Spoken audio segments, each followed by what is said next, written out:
Hello viewers, Paschimbanga রাজ্য সরকারি কর্মীদের ডিএ নিয়ে এই মুহূর্তে খুব গুরুত্বপূর্ণ একটি খবর উঠে এসেছে। সেই খবরটা আমি তুলে ধরছি আপনাদের মাঝে। আপনি যদি পশ্চিমবঙ্গের একজন রাজ্য সরকারি কর্মচারী হয়ে থাকেন, তাহলে ভিডিওটি আপনার জন্য হতে চলেছে খুবই ইনফরমেটিভ। তাই ভিডিওটি কোথাও এক সেকেন্ডও স্কিপ না করে প্রথম থেকে শেষ পর্যন্ত দেখুন। চ্যানেলে প্রথমবার হয়ে থাকলে চ্যানেলটি সাবস্ক্রাইব করে পাশে থাকুন। চলুন দেখে নেওয়া যাক আজকের ডিএ নিয়ে বিশেষ আপডেট। মমতা বন্দ্যোপাধ্যায় সরকার 25% করে বকেয়া ডিএ মিটিয়ে দিলে কত টাকা করে পাবেন এক একজন সরকারি কর্মী? এই প্রতিবেদনে রইল তার পূর্ণাঙ্গ হিসেব। গ্রুপ হিসেবে টাকা কত বাড়বে সেই হিসেবও জেনে নিন। পশ্চিমবঙ্গের রাজ্য সরকারি কর্মচারীদের দীর্ঘ 10 বছরের প্রতীক্ষিত বকেয়া মহার্ঘ ভাতা বা ডিএ মামলায় সুপ্রিম কোর্টে এক অত্যন্ত গুরুত্বপূর্ণ মোড় এসেছে। গত 5 ফেব্রুয়ারি 2026 তারিখে শীর্ষ আদালত বকেয়া মহার্ঘ ভাতার 25% অবিলম্বে মিটিয়ে দেওয়ার জন্য রাজ্য সরকারকে কড়া নির্দেশ প্রদান করেছে। বিচারপতি সঞ্জয় করল এবং বিচারপতি প্রশান্ত কুমার মিশ্রের ডিভিশন বেঞ্চ স্পষ্ট জানিয়েছেন যে কর্মীদের প্রাপ্য অধিকার নিয়ে আর কোনো টালাবাহানা সহ্য করা হবে না। আদালত শুধু রায়দান করেই ছেড়ে দেননি, বকেয়া টাকা কিভাবে মেটানো হবে তারও নির্দিষ্ট নীতিমালা উল্লেখ করা হয়েছে।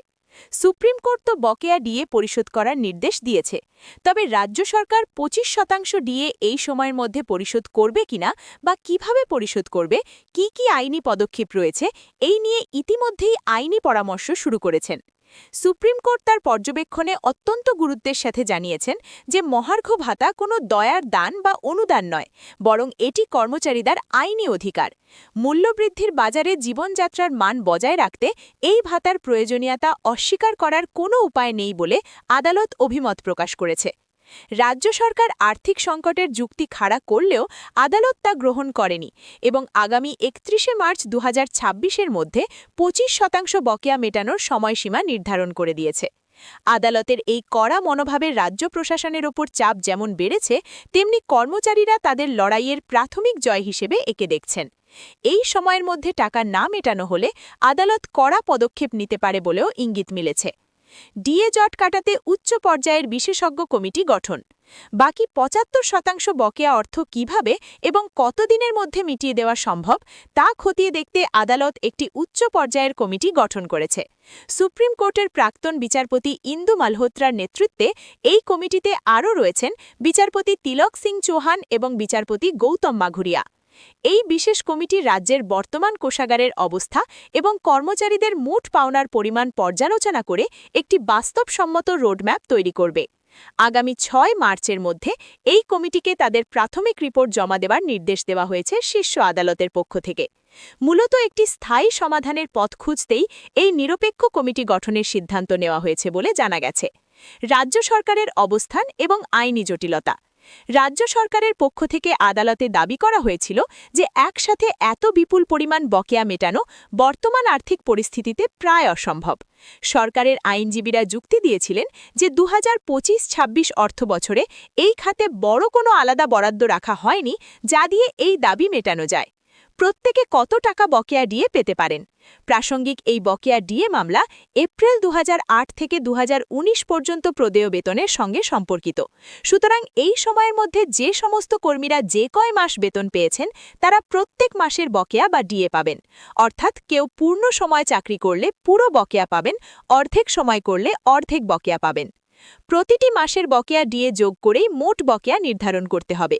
উদাহরণস্বরূপ, যদি কোনো কর্মচারী 2008 সালে 20,000 টাকা বেতন হয়ে থাকে, তাহলে হিসেব অনুযায়ী সে 2019 সাল পর্যন্ত প্রায় 11 লাখ টাকা ডিএ পেতে পারেন। তবে যেহেতু শীর্ষ আদালত আপাতত 25% ডিএ দেওয়ার নির্দেশ দিয়েছে, তাই আপাতত তিনি 3.25 লাখ টাকা বকেয়া দিয়ে পেতে পারেন। 100% বকেয়া দিয়ে সম্ভাব্য পরিমাণ: গ্রুপ ডি কর্মী প্রায় 4 লাখ টাকা, গ্রুপ সি কর্মী প্রায় 6 লাখ টাকা, গ্রুপ বি কর্মী প্রায় 8 লাখ টাকা, গ্রুপ এ কর্মী প্রায় 10 লাখ টাকা। পশ্চিমবঙ্গের রাজ্য সরকারি কর্মীদের দীর্ঘ 10 বছরের প্রতীক্ষিত বকেয়া মহার্ঘ ভাতা বা ডিএ মামলায় সুপ্রিম কোর্টে এক অত্যন্ত গুরুত্বপূর্ণ মোড় এসেছে। গত 5 ফেব্রুয়ারি 2026 তারিখে শীর্ষ আদালত বকেয়া মহার্ঘ ভাতার 25% অবিলম্বে মিটিয়ে দেওয়ার জন্য রাজ্য সরকারকে কড়া নির্দেশ প্রদান করেছে। বিচারপতি সঞ্জয় করল এবং বিচারপতি প্রশান্ত কুমার মিশ্রের ডিভিশন বেঞ্চ স্পষ্ট জানিয়েছেন যে কর্মীদের প্রাপ্য অধিকার নিয়ে আর কোনো টালাবাহানা সহ্য করা হবে না। আদালত শুধু রায়দান করেই ছেড়ে কাননি, বকেয়া টাকা কিভাবে মেটানো হবে তারও নির্দিষ্ট নীতিমালা উল্লেখ করা হয়েছে। সুপ্রিম কোর্ট তো বকেয়া ডিএ পরিশোধ করার নির্দেশ দিয়েছে, তবে রাজ্য সরকার 25% ডিএ এই সময়ের মধ্যে পরিশোধ করবে কিনা বা কিভাবে পরিশোধ করবে, কি কি আইনি পদক্ষেপ রয়েছে, এই নিয়ে ইতিমধ্যেই আইনি পরামর্শ শুরু করেছেন। সুপ্রিম কোর্ট তার পর্যবেক্ষণে অত্যন্ত গুরুত্বের সাথে জানিয়েছেন যে মহার্ঘ ভাতা কোনো দয়ার দান বা অনুদান নয়, বরং এটি কর্মচারীদের আইনি অধিকার। মূল্যবৃদ্ধির বাজারে জীবনযাত্রার মান বজায় রাখতে এই ভাতার প্রয়োজনীয়তা অস্বীকার করার কোনো উপায় নেই বলে আদালত অভিমত প্রকাশ করেছে। রাজ্য সরকার আর্থিক সংকটের যুক্তি খাড়া করলেও আদালত তা গ্রহণ করেনি এবং আগামী 31 মার্চ 2026-এর মধ্যে 25% বকেয়া মেটানোর সময়সীমা নির্ধারণ করে দিয়েছে। আদালতের এই কড়া মনোভাবে রাজ্য প্রশাসনের ওপর চাপ যেমন বেড়েছে, তেমনি কর্মচারীরা তাদের লড়াইয়ের প্রাথমিক জয় হিসেবে একে দেখছেন। এই সময়ের মধ্যে টাকা না মেটানো হলে আদালত কড়া পদক্ষেপ নিতে পারে বলেও ইঙ্গিত মিলেছে। ডিএ জট কাটাতে উচ্চ পর্যায়ের বিশেষজ্ঞ কমিটি গঠন। বাকি 75% বকেয়া অর্থ কিভাবে এবং কতদিনের মধ্যে মিটিয়ে দেওয়া সম্ভব তা খতিয়ে দেখতে আদালত একটি উচ্চ পর্যায়ের কমিটি গঠন করেছে। সুপ্রিম কোর্টের প্রাক্তন বিচারপতি ইন্দু মালহোত্রার নেতৃত্বে এই কমিটিতে আরও রয়েছেন বিচারপতি তিলক সিং চৌহান এবং বিচারপতি গৌতম মাঘুরিয়া। এই বিশেষ কমিটি রাজ্যের বর্তমান কোষাগারের অবস্থা এবং কর্মচারীদের মোট পাওনার পরিমাণ পর্যালোচনা করে একটি বাস্তবসম্মত রোডম্যাপ তৈরি করবে। আগামী 6 মার্চের মধ্যে এই কমিটিকে তাদের প্রাথমিক রিপোর্ট জমা দেওয়ার নির্দেশ দেওয়া হয়েছে শীর্ষ আদালতের পক্ষ থেকে। মূলত একটি স্থায়ী সমাধানের পথ খুঁজতেই এই নিরপেক্ষ কমিটি গঠনের সিদ্ধান্ত নেওয়া হয়েছে বলে জানা গেছে। রাজ্য সরকারের অবস্থান এবং আইনি জটিলতা। রাজ্য সরকারের পক্ষ থেকে আদালতে দাবি করা হয়েছিল যে একসাথে এত বিপুল পরিমাণ বকেয়া মেটানো বর্তমান আর্থিক পরিস্থিতিতে প্রায় অসম্ভব। সরকারের আইনজীবীরা যুক্তি দিয়েছিলেন যে 2025-26 অর্থবছরে এই খাতে বড় কোনো আলাদা বরাদ্দ রাখা হয়নি যা দিয়ে এই দাবি মেটানো যায়। প্রত্যেকে কত টাকা বকেয়া ডিএ পেতে পারেন? প্রাসঙ্গিক এই বকেয়া ডিএ মামলা এপ্রিল 2008 থেকে 2019 পর্যন্ত প্রদেয় বেতনের সঙ্গে সম্পর্কিত। সুতরাং এই সময়ের মধ্যে যে সমস্ত কর্মীরা যে কয় মাস বেতন পেয়েছেন তারা প্রত্যেক মাসের বকেয়া বা ডিএ পাবেন। অর্থাৎ কেউ পূর্ণ সময় চাকরি করলে পুরো বকেয়া পাবেন, অর্ধেক সময় করলে অর্ধেক বকেয়া পাবেন। প্রতিটি মাসের বকেয়া ডিএ যোগ করেই মোট বকেয়া নির্ধারণ করতে হবে।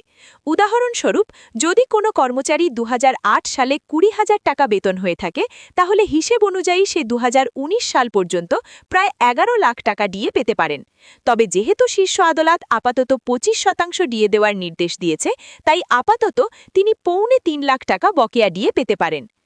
100% বকেয়া ডিএর সম্ভাব্য পরিমাণ: গ্রুপ ডি কর্মী প্রায় 4 লাখ টাকা, গ্রুপ সি কর্মী প্রায় 6 লাখ টাকা, গ্রুপ বি কর্মী প্রায় 8 লাখ টাকা, গ্রুপ এ কর্মী প্রায় 10 লাখ টাকা।